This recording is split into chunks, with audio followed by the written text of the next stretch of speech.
So, bonjour, Tag 2 aus Paris und wie ihr seht, wir sind bei Firmenich. Und zwar einer der größten Fine Fragrance Öllieferanten, Hersteller der Welt, einer der Top 3.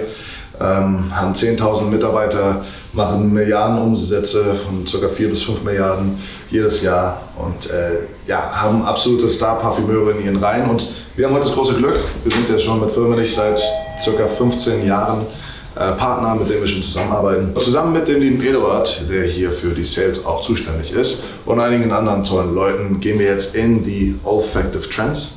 Jetzt starten wir dann nochmal in die Evaluation von ein paar Samples, die wir vor ein paar Wochen bekommen haben.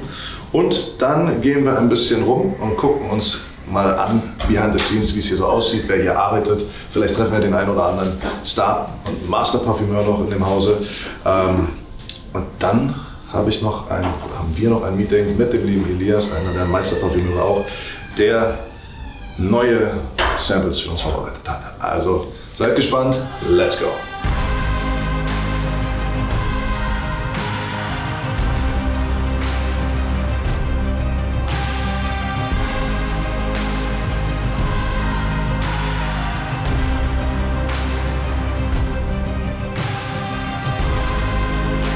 So, was ihr gerade gesehen habt, waren die Olfactive Trends, also in welche Richtung die Parfum-Trends gehen. Und was wir jetzt machen, ist eine kleine Auswahl, die uns Firmenich geschickt hat vor ein paar Wochen. In unser Headquarter in 3 Linden gehen wir jetzt einfach nochmal durch zusammen, um da die Geschichte nochmal mehr einzugehen, in die Ingredients einzugehen, in welche Richtungen das sind. Also das sind jetzt, glaube ich, mal 8 verschiedene Düfte. Dann machen wir noch eine Rundtour. Und dann zum Schluss gehen wir was ein kleines Essen und dann gibt es aber noch ein paar Überraschungsparfums oder Düfte, neue Kreationen, die sie extra noch für uns gemacht haben. Also bin ich sehr gespannt, oder wir. Let's go. Yeah, it's interesting with the combination in the beginning with the sesame and the rum. It's pretty crazy.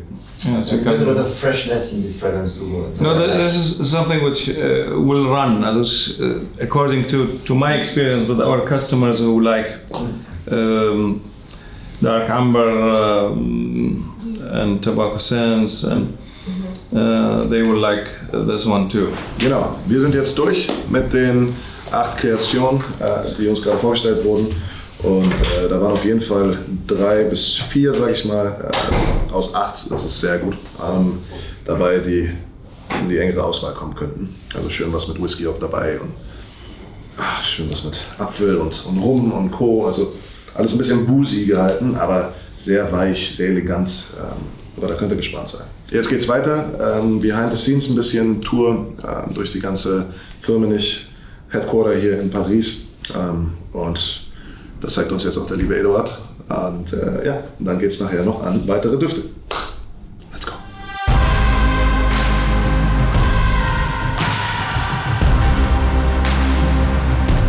So Eduard, where are we now again? So that's the creation lab. Creation lab. Okay. We are Creation lab, which means you have different people here working for different perfumers who are just next door. So here we really compound the formulas manually.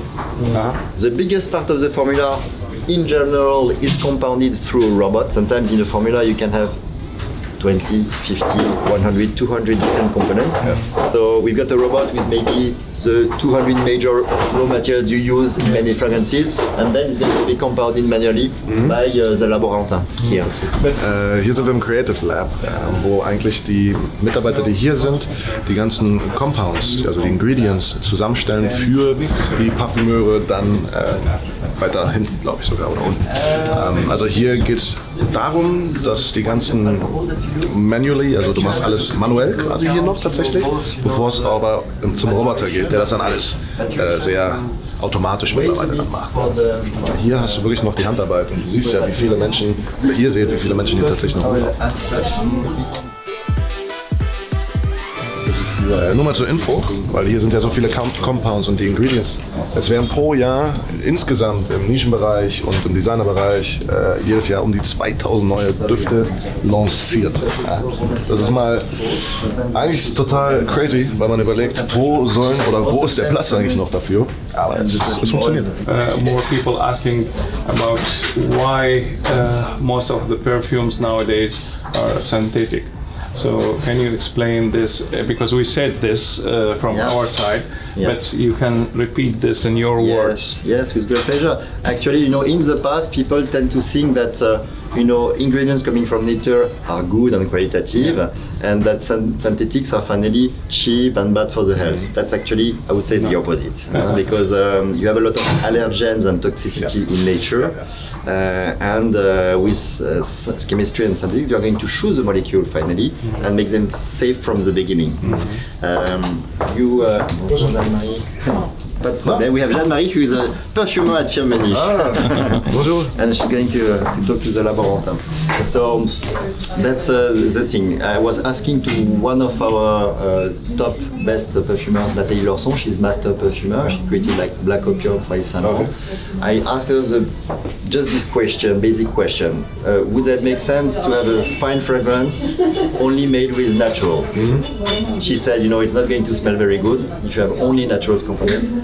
Regarding the safety, toxicology, and all these things, it's going to be complicated because it can be super complicated for the skin, and the cost also, because nature has got limits. We've got more and more people in the world, using perfume and all these things, and finally you don't have always all the natural components you need compared with the demand, The other thing that I can add, because I also am an engineer and I study this, it is also the duration. It is not long lasting.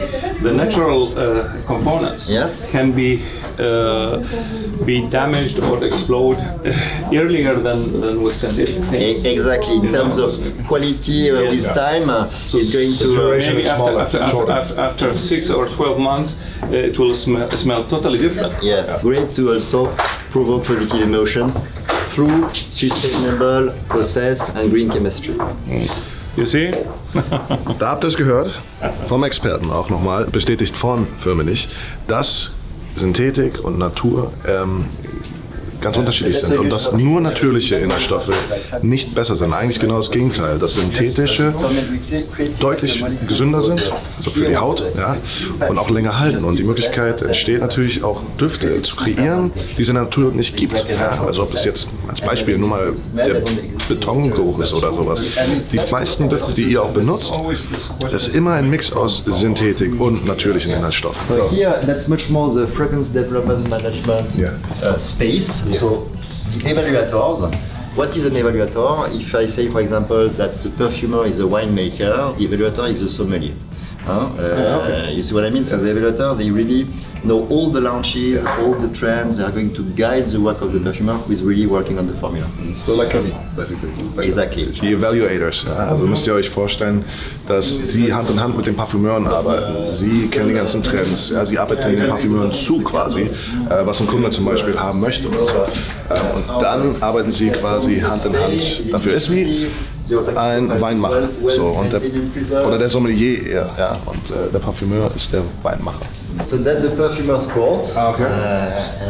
So a big playground, basically. Yeah, that's where all the creativity and the creation starts. So you've got different offices that you see in each office. Hier ist quasi der Spielplatz für die ganzen Parfümeure. Also hier sitzen mehrere Offices und in dem Sinne, da sitzt zum Beispiel die Jean-Marie gerade, Parfümeurin, die auch oder hier sitzen auch die zum Beispiel Black Opium gemacht haben. Oder Alberto Morillas, das ist auch hier. Also hier ist der Creative. Bonjour. Nathalie Lorson, she's a master perfumer. Nathalie Lorson, this is Birkholz from Germany, a company based in Berlin. They do very nice quality fragrances.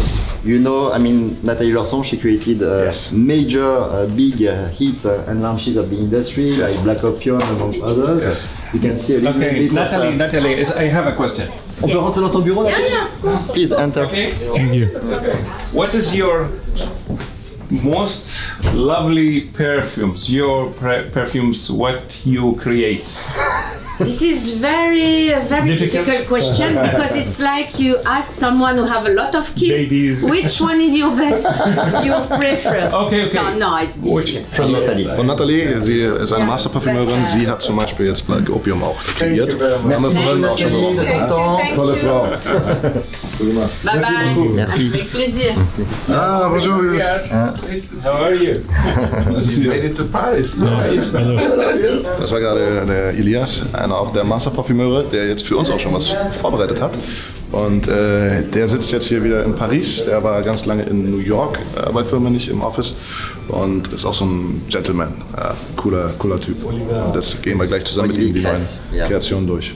So Olivier Cresp is another Master Parfümeur. Olivier Cresp hat einfach mal den Alien-Duft rausgebracht oder kreiert. Yes, Olivier, just to say hi. Hello, nice to meet you. She's a Master Parfümeur. C'est Birkholz, qui est une entreprise basée en Allemagne, à Berlin, qui a créé des marques de niche, qui vend des parfums.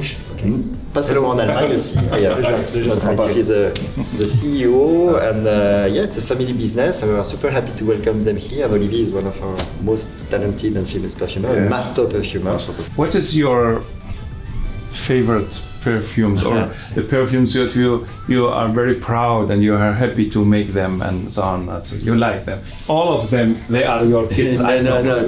But it's like I would say I would respond you saying, you know, it's like kids. You cannot say the favorite one. You know, the one you like the That's best. the same thing Nathalie just told us. The thing is, no, but my heart is big enough, you know, large enough to like them all. You know. Did you always wanted to become a perfumer? Yeah. Always? Yeah, always. Always? I grew up. I was born in Cannes, but I grew up in Grasse, in the south of France, and I spent. Well, my family were involved in the business of They were brokers. They were buying some ingredients, natural ingredients, and selling them. And we were 3 kids at the house at that time, and the 3 became perfumers. See? All 3 of you? My older sister, my brother, and myself. How long does it take to become a master perfumer? Years, too many years. Too many years. Too many It years. took me 20 years almost. 20 years to become a Yeah. You see, you're still young. yeah, yes. And one tip you can give us or the viewers as a master in terms of where to put the perfume or anything you have in mind, a tip. Well, I think the best, especially for women, it's always to spray in the hair. The hair. Because when they walk, they are walking and so on, and then you feel the sillage. Yes. Yeah. Also, it's the best. It's the best. Usually people, they are thinking it's on the wrist, you see, or it could be just behind the ears. But for me, the best tip, is to spray fragrances on the air. Yeah.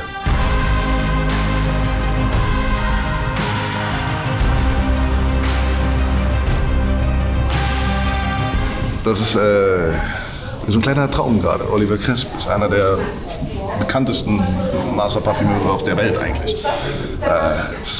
Wow. Und er hat uns gerade seine exklusive Nischenmarke, seine Düfte gezeigt. Und einer ist gerade mal vor 3 Tagen rausgekommen. Unfassbar. Und jetzt gerade mit ihm so einen Austausch zu haben, mit Papa zusammen auch und wir zusammen, das war echt sehr, sehr cool. So Einblicke gegeben. Und ihr habt es auch gehört mit dem Tipp, wo tragt ihr am besten die Parfums auf eigentlich?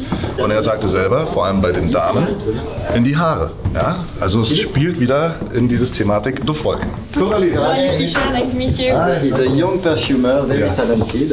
Okay. And you have a lot of perfumers. Yeah, a lot of perfumers going on here. All around. So Birkholz is a very nice niche brand in Germany, and Coralie is a very, I would say, talented.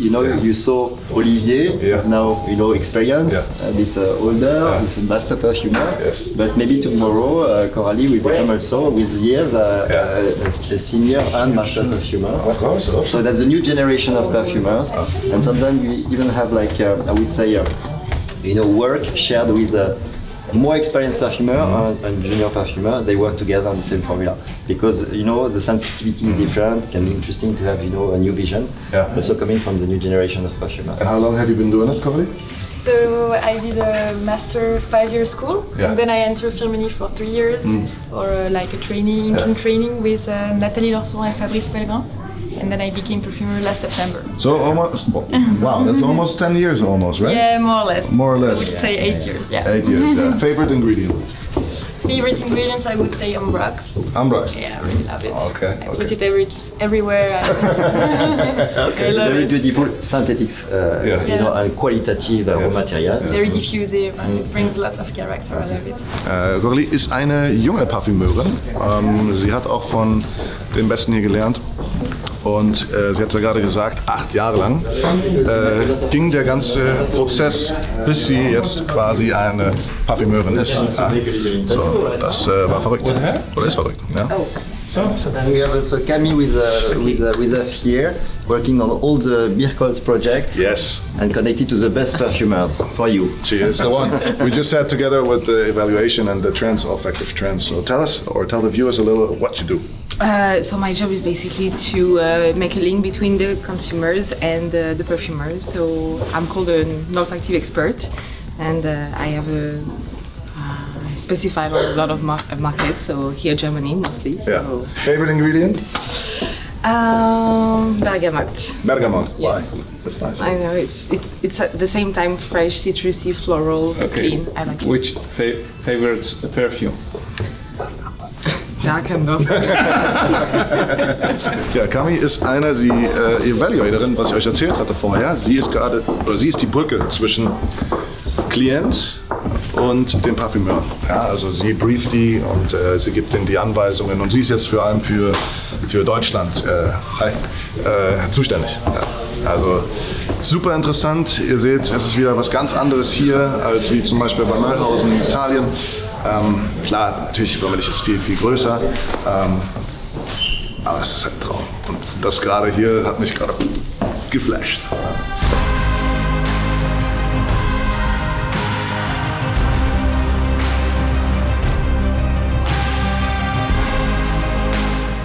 So, wir sind jetzt gerade fertig mit der Smelling Session mit Elias, einer der Meister Parfümeure hier im Hause Firmenich seit 37 Jahren. Sehr, sehr cooler Mann, super spannendes Leben und ist jetzt seit 3 Jahren wieder in Paris, war davor 25 Jahre in New York, also unfassbare Karriere, hat absolute Bestseller mit rausgebracht, sehr viel im Bereich Nische und er hat auch für uns schon einen Duft kreiert und wir haben jetzt wieder gerade was Neues, was er uns gezeigt hat, also da sind ein paar dabei, die absolute Granaten sind und hier sind sie, aber ich zeige noch nicht, was das ist. Das erfahrt ihr dann vielleicht später irgendwann. Thank you so much, Elias. So nice to see this father-son operation. Thank you. It's amazing.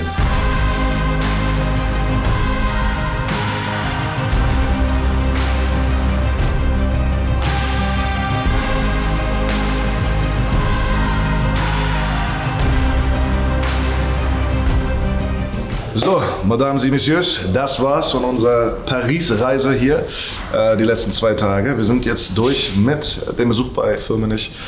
Ich glaube, das war sehr, sehr spannend für euch auch. Lasst es mich gerne wissen, wenn ihr noch Fragen habt, in den Kommentaren. Ich bin immer noch geflasht, wie das hier alles aussieht und was wir für Parfümeure getroffen haben. Jetzt gerade mit Elias, dann mit Olivier und den Nachwuchs. Wahnsinn und natürlich auch die Straßenumfrage war absoluter Kracher und total cool. Und ich hoffe, euch gefällt das Video. Also an der Stelle bleibt gesund und munter, vor allem aber bleibt dufte. Au revoir.